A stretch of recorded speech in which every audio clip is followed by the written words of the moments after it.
Bueno, queremos abordar la situación en que quedó el cineasta nacional Nicolás López, luego que la Corte Suprema decidiera ayer la libertad inmediata de él al acoger un recurso de amparo que había presentado su defensa. Estamos con César Fuenzalida, que está fuera de su productora, donde vamos a revisar y analizar también qué significa esta medida, César, porque había mucha confusión, hay mucha confusión. Y esto se debe a que hay varios recursos presentados, ¿no es cierto? Esto tenía que ver estrictamente con la medida de prisión preventiva que había decretado el Tribunal de Viña del Mar en su contra. ¿Qué pasó? Que su defensa, recordemos, nunca estuvo de acuerdo, obviamente, con la prisión preventiva, sigue insistiendo en su inocencia y había presentado este recurso de amparo que inicialmente se rechazó en la Corte de Apelaciones, es decir, seguía encontrándole razón la Corte de Apelaciones de Valparaíso al Tribunal de Viña del Mar, diciendo que tiene que estar en prisión preventiva a la espera de cumplir su condena. Sin embargo, la Corte Suprema dijo otra cosa en esta oportunidad y no lo respaldó, ¿no es cierto? Así es, Karina, tal como tú señalas, no se respalda esta decisión de la Corte, primero del Tribunal Oral de Viña del Mar y luego de la Corte de Apelaciones. Definitivamente la Corte Suprema no lo respalda y le permite a Nicolás López, seguramente son imágenes que estamos revisando, ¿no? Ayer, particularmente anoche, lograr salir desde el centro penitenciario que estaba, que era en la quinta región, y ser trasladado hasta un lugar que no se tiene claridad. Sí lo sabe evidentemente la justicia y tienen que seguir más o menos los movimientos de él. Él queda con arraigo nacional, eso es lo único que queda confirmado. Sí. Y nosotros, como dices tú, estamos en el domicilio conocido que tiene en la comuna de Providencia, particularmente la que era su, entiendo que productora y también casa habitación. Lo complejo de esta situación es que él efectivamente puede moverse a lo largo del país sin problema alguno, sí. Y es por eso que ha generado esta tensión, particularmente de las personas y de organizaciones feministas que consideran que es injusto, pensando en que él sí representa para estas organizaciones un riesgo peligro para la sociedad. El Tribunal Supremo, claro, un peligro. El Tribunal Supremo decreta que no y finalmente dice tienen que mantenerse con arraigo nacional hasta que veamos esta petición de nulidad que también ya le llegó al Tribunal Supremo, vale decir a la Corte Suprema, y en los próximos días, si no incurren errores fijos, son un par de días, creo que la próxima semana, en un par de semanas más ya va a estar lista esa resolución para ver si efectivamente Nicolás López recibe este recurso de nulidad, digamos, si la Corte Suprema lo acepta y se parte un juicio desde cero, o si la Corte Suprema dice finalmente está bien la condena y tiene que comenzar a cumplirla desde ese día en adelante, que son 5 años y un día, la pena que ya se le otorgó. Claro, aprovechar de mencionar y recalcar que esta decisión de la Corte Suprema tiene que ver estrictamente con la prisión preventiva y solamente con la prisión preventiva. Exactamente. No tiene que ver con la condena de 5 años y un día de cárcel que él había recibido por 2 delitos de abuso sexual. Está relacionado estrictamente con su privación de libertad y por lo tanto lo dejan en esa situación, en libertad inmediata, sin que tenga que fijar tampoco domicilio ante el tribunal, sino que se le pide solamente ir a firmar. Con firma mensual y arraigo. Eso quiere decir que tiene que presentarse una vez al mes a firmar para acreditar que está en territorio nacional y además no puede salir del país. Aparte de eso, también se decretó que no puede acercarse a las víctimas. Así que está esa consideración también. Vamos a revisar ahora, César, el momento en que se produce su liberación en el centro penitenciario de Casablanca y con manifestaciones que se produjeron además en ese lugar.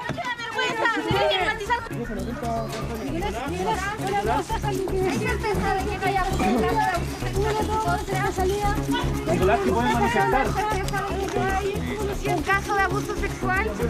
Pero para decir, maldito, que defendí yo, que abusó de mujeres, no te da vergüenza, se tiene que estigmatizar con el género, maldita, ¿por qué defendía yo un gallo? La verdad, de las mujeres, una mujer defendiendo un violador, la defendiendo, desgraciado mierda.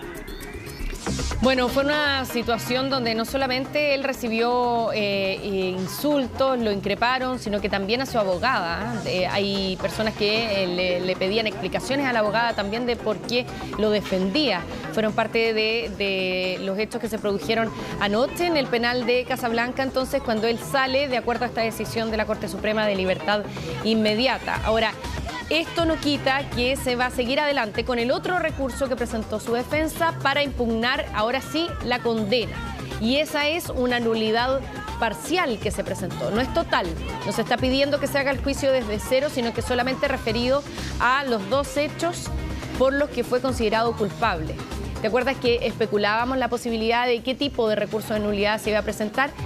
Al haberse presentado una nulidad total, también arriesgaban más, por decirlo de alguna manera, ¿no? Porque existía la posibilidad de que lo consideraran. Parece que perdimos tu audio, César. No sé si lo perdimos o no. ¿Me escuchas bien? Ahora sí. Sí. Ahora sí. Pensé Te que decía que justamente, Karina, tiene que ver con aquello. Sí, porque tampoco se arriesgaron tanto con la nulidad que presentaron, ¿no? Claro, justamente al ser parcial apunta solamente a los casos de abuso, que son los casos que ya están analizados. Si hubiera sido un recurso de nulidad total, o vale decir, como lo pensábamos en una primera instancia, ¿no?, invalidar completo el proceso de juicio, se podía nuevamente incluir los casos de violaciones que fueron desestimados en esta investigación previa por el tribunal inicial, ¿no?, por el tribunal oral que estaba a cargo. Adherido a eso, el camino de la nulidad, como yo te decía, todavía le quedan días a la Corte Suprema, evidentemente, para analizar. Entonces, no es que se haya desaparecido completo la condena, sí existe todavía. Efectivamente, el tribunal determina que Nicolás López es acusado y que él tiene que cumplir una condena de 5 años y un día, y eso sigue en pie hasta que la Corte Suprema dictamine y se sume a eso, o finalmente desestime esa decisión del tribunal inicial, que ya fue apoyada por la Corte de Apelaciones. Claro, o sea, directamente la Corte Suprema podría incluso decir no alugar la nulidad y deja el recurso hasta ahí y tiene que empezar a cumplir la condena, y por otra parte la puede acoger, y ahí vienen los alegatos y toda la decisión final, ¿no es cierto? Vamos a sumar a esta conversación también a Francisca Millán, abogada de Derechos Humanos y Género y socia fundadora del estudio jurídico AML Defensa de Mujeres. Francisca, ¿cómo estás? Buenas tardes. Muchas gracias por estar con nosotros. Hola, Karina. Muy buenas tardes. Gracias a ustedes por la invitación. Francisca, ¿cómo califican ustedes la decisión que adoptó la Corte Suprema de conceder la libertad inmediata de Nicolás López y de esa manera también contradecir lo que había dicho el tribunal en Viña del Mar y la Corte de Apelaciones? Nos parece una decisión bastante desacertada y preocupante respecto de cuál es el razonamiento que utiliza para efectivamente conceder este recurso de amparo, y también desde lo jurídico genera mucho reparo y desacuerdo sobre cómo razona el efectivamente acoger un recurso de esta naturaleza. Muy en resumidas cuentas, es súper importante que tengamos claro que este tipo de recursos, los recursos de amparo, es una acción constitucional que está establecida no en el sistema penal, sino que en la Constitución, y que se puede ejercer cuando una persona ha sido privada de libertad de manera ilegal y arbitraria. Claro. Entonces uno podría preguntarse cómo es posible señalar o llegar a concluir que una decisión que toma un tribunal de la República en el uso de sus facultades, que también están determinadas constitucionalmente, que toman conocimiento de los antecedentes, toman una decisión jurídica, cómo la Corte Suprema puede llegar a concluir que esta es una decisión ilegal o que es una decisión arbitraria. Si justamente el Tribunal Oral en lo Penal tomó esa decisión de acuerdo a las atribuciones que la ley le da. Ahora, que no estén de acuerdo con la decisión que el tribunal tomó es otra cosa. Y eso, en realidad, es mérito de otro tipo de recurso que la ley establece. Y sé que puede ser una diferencia que parece estrictamente jurídica, pero es súper trascendental, porque en realidad uno se pregunta en qué tipo de casos efectivamente la Corte Suprema hace eco de un recurso de amparo de esta naturaleza para dejar en libertad a una persona respecto de una medida cautelar que se ha puesto en su contra. Para ser súper concreta, es muy común, por ejemplo, que los tribunales de familia den orden de arresto contra personas que no están cumpliendo las decisiones tomadas por las órdenes judiciales dadas por los tribunales de familia. Y ante este tipo de causas, la propia Corte dice, oiga, no, pero si esta decisión fue un tribunal, ¿por qué me pone un recurso de amparo si obviamente es una decisión legal si la tomó un tribunal? Pero cuando estamos hablando de la privación de libertad de una persona que goza de altos privilegios en esta sociedad, la Corte Suprema sí se permite usar una estrategia tan poco apegada a la norma, a las leyes procesales, y eso es gravísimo. Vamos a hablar, vamos a ahondar sobre eso, sobre la diferencia de criterios que tú nos estás manifestando, Francisca, respecto de algunos casos y de otros no, de cómo o cuál es el criterio que habría utilizado la Sala Penal de la Corte Suprema para definir que él quedara en libertad inmediata, y también de las medidas cautelares con que quedó de ahora en adelante a la espera de definir si van a acoger o no la nulidad que presentó su defensa. Eso y mucho más lo vamos a revisar a la vuelta de esta pequeña pausa comercial. Vamos y volvemos de inmediato, espérenos.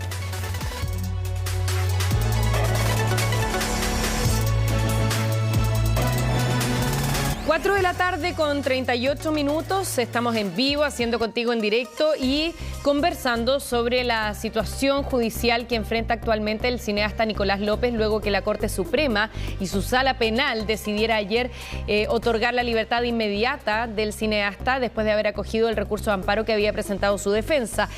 César Fuenzalida está en la productora de Nicolás López y nos va a contar además si es que ha habido alguna manifestación también en ese lugar, como ocurrió la última vez, César. Karina, desde que nosotros llegamos acá a este domicilio no ha habido ninguna manifestación, pero sí sabemos que distintas organizaciones han estado, valga la redundancia, organizándose entre ellas para tratar de hacer una manifestación. Particularmente entendemos que es posible que sea en el domicilio de la abogada, justamente por lo que sucedió ayer en la noche también, ¿no? Gran parte de las críticas que recibe Nicolás López no es solo por, evidentemente, sus acciones, sino que también por la labor que desarrolla su abogada, que entendemos que está realizando un trabajo, pero desde estas organizaciones y particularmente también desde la ciudadanía hay mucho juicio contra ella. Entendemos que también se pueden manifestar en diversos lugares de la quinta región. No se sabe, como bien indicaste tú en el principio, Karina, su paradero fijo, digamos, no hay un domicilio fijado porque solo queda con estas medidas de firma mensual que confirmen que tiene arraigo nacional y esperar el último dictamen o la última opinión de la Corte Suprema para ver si efectivamente cumple esa condena y cuándo empieza a cumplirla, que son 5 años y un día. Claro, y estamos conversando también con Francisca Millán, abogada, respecto de la situación judicial, decíamos, Francisca, y de esta diferencia de criterios que aplica la Corte Suprema para unos casos donde se presenta recurso de amparo y para otros donde se presenta el mismo recurso, pero opera de una manera distinta, ¿no? Tú lo que mencionabas aquí es que para algunos casos que tienen que ver con tribunales de familia, la Corte considera que ya el tribunal zanjó una decisión y que es el tribunal competente. Sin embargo, acá, en este otro tipo de casos, lo revisó, lo acogió y además ordenó la libertad inmediata, en este caso de la persona que está condenada, a la espera de saber si es que se va a mantener su condena o no. ¿Qué crees, qué elementos crees que pueden haber influido aquí? ¿Hay alguna posibilidad de que haya influido también la imagen pública de una persona que tiene reconocimiento, este tipo de reconocimiento, que es una persona pública, o también la influencia de su defensa? Mira, yo creo que es bastante multifactorial, ¿ya? Desde lo jurídico, en realidad, lo estrictamente correspondiente a esta situación hubiese sido que la revisión de esta medida cautelar se hubiese dado a través de un recurso de apelación, que es el tipo de recursos que en el fondo lo que hace es discutir el criterio que el tribunal haya implementado en su decisión. Y de esa misma forma incluso lo dijo el voto disidente de la Corte Suprema, el ministro Valderrama, quien puede señalar que en realidad esta no era la acción correspondiente porque la discusión sobre el mérito o no de la decisión jurídica del tribunal es de otra naturaleza y que en definitiva la ilegalidad o la arbitrariedad que se alega en un recurso de amparo no se puede configurar cuando la decisión viene siendo tomada por un tribunal competente que en el fondo en una audiencia que se debatió, que la defensa tuvo el espacio para presentar sus argumentos, etc. Ahora, esto llega a la Corte Suprema y genera este revés que francamente la única explicación que puede generar es que sea una decisión de carácter político, de cómo manejar un caso de esta naturaleza, ¿cierto?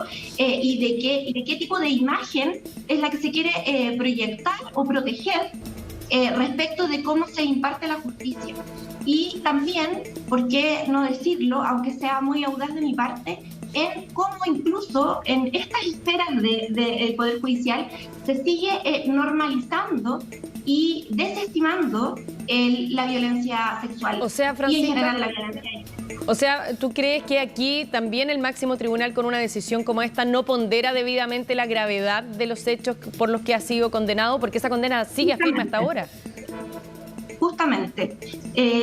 Quisiera ser súper enfática en eso. A mí me parece que uno de los grandes problemas hoy día del sistema judicial es la normalización de la violencia. Y cuando se trata de violencia sexual, pareciera como que corresponde a una categoría distinta de la categoría que uno entiende como de peligro para la sociedad. Entonces, él pareciera ser un súper buen ciudadano, solamente abusó de determinadas personas y así ya lo determinó un tribunal de la República independientemente de que esa decisión no esté ejecutoriada. Y eso pareciera estar disociado de lo que representa realmente un riesgo o de lo que se atribuye como mérito suficiente o no para dictar una prisión preventiva. Y es cierto que en general las personas que cometen delitos sexuales son personas socialmente adecuadas en gran parte de su vida, pero eso en realidad es porque deja fuera del análisis la violencia de género. Como si eso fuera un problema que no nos atañe a todos como sociedad. Y a mí me parece, desde mi opinión profesional y de nosotras como estudio, que la señal que la Corte Suprema da respecto de esto es una señal tremendamente grave respecto de cómo visualiza y cómo pondera los delitos sexuales, que son uno de los tipos de violencia de género más graves dentro de nuestro sistema jurídico. Claro, y sin ir más lejos, recuerdo hace muy poco, ¿no?, el caso del ahora ex Seremi de Educación de la región del Biobío, que frente a un abuso sexual también lo minimizó y lo calificó como una situación que fuera una situación normal, ¿no? Entonces también existe situaciones como esta donde una condena, en este caso por abuso sexual, se ve no refrendada, por decirlo de alguna manera también, porque esto contradice un poco. Aquí hay señales, ¿no?, que se envían, aunque no sea estrictamente el dictamen que tenga que ver con la condena, hay señales que se envían también con una decisión como esta de la Corte Suprema, ¿no? Absolutamente, y también es una sensación de impunidad constante. No solo para las víctimas de Nicolás López, sino que en general para las víctimas de delitos sexuales, que en definitiva esta es la suerte que corren los procesos al llegar ante el sistema que debiera preocuparse de proteger los derechos de esas víctimas y de, en definitiva, proteger el derecho que tienen a acceder a la justicia. Evidentemente, el imputado cuenta con un catálogo importante de derechos, ¿cierto? Evidentemente, su defensa tendrá que ejercer todos los recursos que la ley franquea para ejercer esa defensa con todas las posibilidades que tenga al respecto, y de eso se trata, ¿cierto? Y eso está bien, pero el sistema judicial es el que tiene que ubicar el respeto y la protección de los bienes jurídicos que están comprometidos. Francisca. Cuando estamos hablando de la libertad de este condenado versus los bienes jurídicos que se encuentran involucrados por parte de las víctimas y de la sociedad en una discusión de esta naturaleza, parece que siempre gana la libertad del imputado, y sería bueno preguntarse por qué. Ahora, ¿tú crees que a la luz de estos hechos que estamos describiendo, a la luz de la decisión que tomó la Corte Suprema, a la luz del recurso y del tipo de recurso que presentó su defensa, se presentó estratégicamente ante la Corte Suprema y no se optó por la vía de apelar? Mira, la verdad no sería especular, pero desde el mundo jurídico evidentemente nos preguntamos con mucha insistencia por qué se había decidido ejercer una acción constitucional y no el recurso de apelación, que es el más natural y obvio para las alegaciones que se estaban realizando. Y ante el resultado uno podría aventurar que pudiera ser por el interés de haber llegado ante la Corte Suprema en esta discusión, porque si hubiese sido un recurso de apelación, esto no hubiese llegado ante la Corte Suprema, ¿ya? Y en cambio la naturaleza de la acción hace que llegue a esta sede. Y yo me pregunto, ¿cuál era la ansiedad de la defensa por llegar a esa sede? Son preguntas interesantes en el fondo que esta causa plantea. Confiábamos en que esta sede iba a razonar en orden a lo que la defensa estaba planteando, a pesar de lo poco apegado que es a nuestro sistema procesal esta decisión, y eso es a lo menos inquietante. Bueno, son situaciones que nos preguntamos todos, ¿no es cierto? Porque además a todos ayer nos sorprendió una decisión de este tipo por parte de la Corte Suprema. Ahora ha quedado con arraigo nacional, con firma mensual y a la espera, ¿no es cierto?, con prohibición de acercarse a las víctimas también, a la espera de lo que decía la Corte Suprema respecto de este recurso de nulidad parcial que ha presentado su defensa. Así que vamos a seguir nosotros también esperando esa resolución para ver si la Corte Suprema lo acoge a trámite o en definitiva le cierra la puerta de una primera instancia, ¿no es cierto? Ni siquiera lo acoge para que sea revisado. Francisca Millán, le queremos agradecer por haber estado con nosotros esta tarde aquí en Contigo en Directo. Muchas gracias. Muy bien. Gracias, César, también.